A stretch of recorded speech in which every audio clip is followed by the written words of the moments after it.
Assalamualaikum warahmatullahi wabarakatuh. Pertama-tama perkenalkan, nama saya Dahlia Vena Melinda dari program studi KPI Komunikasi dan Penyiaran Islam di IAIN Salatiga, dan saya merupakan salah satu anggota Koperasi Mahasiswa Angkatan 2019. Oke, selanjutnya langsung saja saya akan memberikan pemaparan sedikit tentang bagaimana alur pendirian koperasi itu sendiri dan legalitas badan hukumnya. Jadi yang pertama itu dalam pembentukan atau pendirian koperasi itu, yang pertama itu harus didasari oleh kesamaan kebutuhan sosial, yaitu kesamaan kebutuhan para anggotanya nanti, dan berdasarkan pada kepentingan ekonomi para calon anggotanya nanti.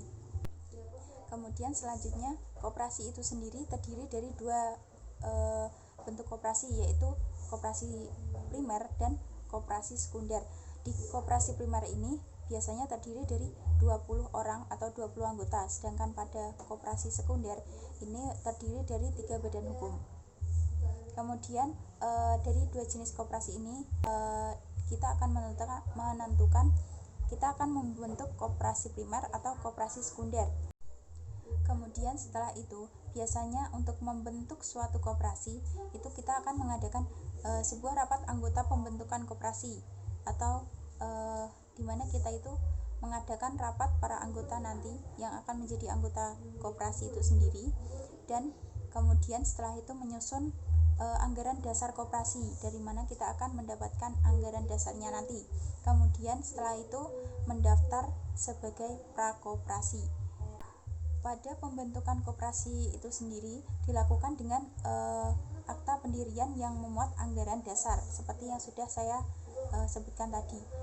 Yang pertama, kita daftarkan nama pendirinya, pendiri koperasi itu sendiri, kemudian nama dan tempat kedudukan, nama dan juga tempat di mana koperasi itu berdiri, dan yang ketiga itu maksud dan tujuan serta bidang usaha apa yang akan dijalankan di koperasi itu. Kemudian yang keempat, ketentuan mengenai keanggotaan. Yang kelima adalah ketentuan mengenai rapat anggota. Rapat anggota ini biasanya jika koperasi itu sudah berdiri, itu biasanya diadakan setelah 1 tahun sekali, atau jika memang ada rapat-rapat tertentu di mana kita harus memutuskan sebuah hal, atau di mana kita harus mendapatkan sebuah keputusan pada waktu itu.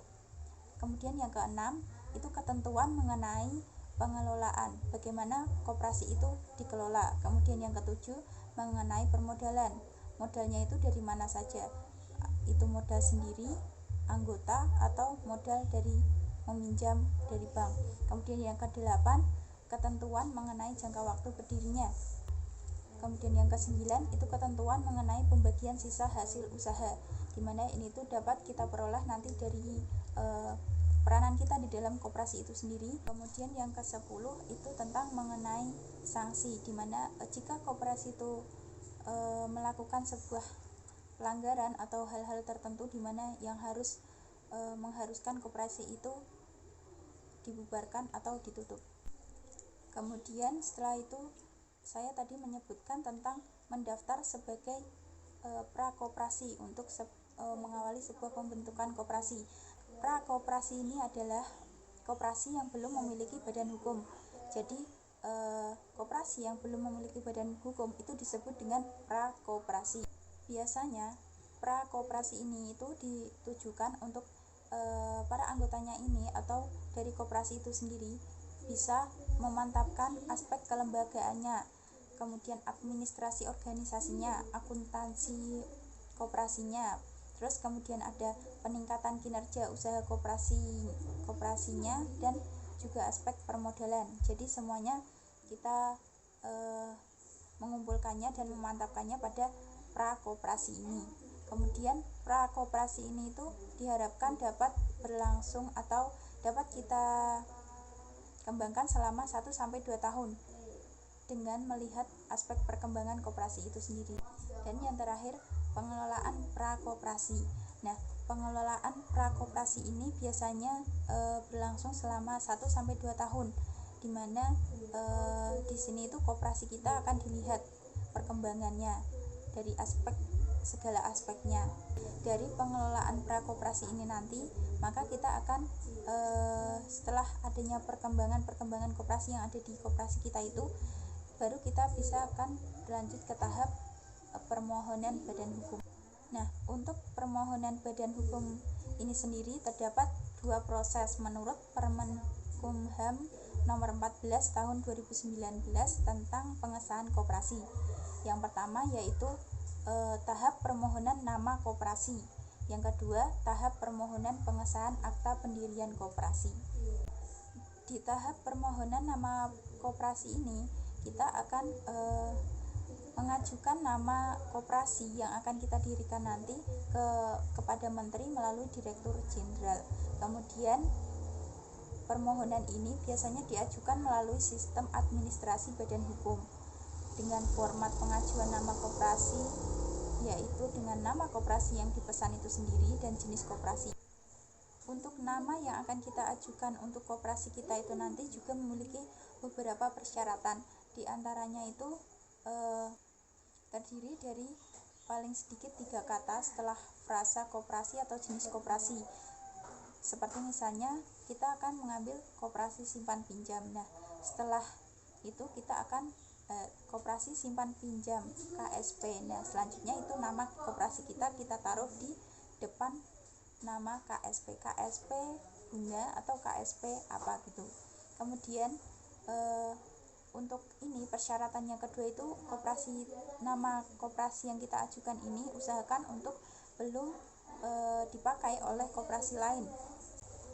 Kemudian yang ketiga, tidak bertentangan dengan ketertiban umum atau kesusilaan.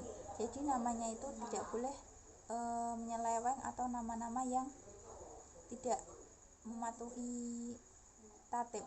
Kemudian dilarang juga nama koperasi yang kita ajukan ini mirip dengan nama-nama lembaga negara atau lembaga pemerintah dan lembaga-lembaga lainnya tanpa kita itu memiliki izin terlebih dahulu dari pemilik lembaga itu. Kemudian nama koperasi itu tidak boleh terdiri dari susunan angka atau susunan huruf yang tidak dapat kita baca atau tidak dapat membentuk sebuah kata. Kemudian yang terakhir itu ada syarat nama khusus bagi koperasi yang menjalankan usahanya di bidang tenaga kerja bongkar muat di pelabuhan, itu harus memuat frasa TKBM sebelum dia menyebutkan nama koperasinya sendiri, seperti misalnya TKBM bunga. Nah, tahap permohonan nama koperasi itu tadi seperti yang sudah saya sebutkan, bahwa pemohon harus mengajukan permohonan pengesahan akta pendiri koperasi kepada menteri melalui direktur jenderal yang diajukan melalui sistem administrasi badan hukum. Nah, permohonan pengesahan akta pendirian koperasi ini biasanya akan dimuat atau dinyatakan dalam akta notaris dalam bahasa Indonesia. Kemudian permohonan pengesahan akta pendirian koperasi ini biasanya harus diajukan dalam jangka waktu paling lama 60 hari terhitung sejak tanggal akta pendirian telah ditandatangani. Kemudian selain itu biasanya untuk melancarkan proses pengesahan akta koperasi ini kita bisa menambahkan dokumen pendukung seperti misalnya akta pendirian koperasi beserta berkas pendukung aktanya, kemudian berita acara rapat pendirian koperasi itu sendiri, termasuk pemberian kuasa untuk mengajukan permohonan pengesahan. Kemudian yang ketiga bisa menyerahkan surat bukti penyetoran modal, di mana paling sedikit itu sebesar simpanan pokok serta dapat ditambah dengan simpanan wajib dan hibah. Kemudian yang keempat, kita bisa menambahkan rencana kerja dari koperasi kita itu sendiri. Kemudian salah satu contoh bentuk koperasi adalah KSP, koperasi simpan pinjam. Nah, pada koperasi simpan pinjam ini sendiri itu ada persyaratan khusus, yaitu kita juga harus mengajukan rencana kerja paling singkat 3 tahun, kemudian administrasi dan pembukuannya. Kemudian kita bisa juga ikut menyertakan persyaratan tambahan yaitu nama dan riwayat hidup calon pengelolanya nanti. Kemudian yang terakhir ada daftar sarana kerja. Sarana apa saja yang dapat kita berikan di koperasi itu nanti. Itu merupakan syarat khusus bagi yang akan mendirikan koperasi simpan pinjam. Kemudian pengurusan surat izin usaha simpan pinjam koperasi ini sendiri dapat diproses melalui badan perizinan setempat seperti OSS, Online System Submission. Nah, jadi pada intinya untuk mendirikan sebuah koperasi dan melegalitaskan badan hukum koperasi itu sendiri, maka kita harus membentuk koperasi di mana kita itu merangkul anggota-anggota, di mana anggotanya itu sama-sama memerlukan kebutuhan sosial dan juga kepentingan ekonomi yang sama. Kemudian setelah itu kita bisa mendaftarkan koperasi kita sebagai prakoperasi sebelum kita nanti akan mengajukan badan hukum koperasi dari koperasi kita itu sendiri. Nah, dari pengajuan badan hukum koperasi ini sendiri kita akan melalui 2 tahap tadi, yaitu tahap permohonan nama koperasi dan yang kedua tahap permohonan pengesahan akta pendirian koperasi. Jadi sekian, itu saja yang bisa dapat saya sampaikan. Terima kasih. Wassalamualaikum warahmatullahi wabarakatuh.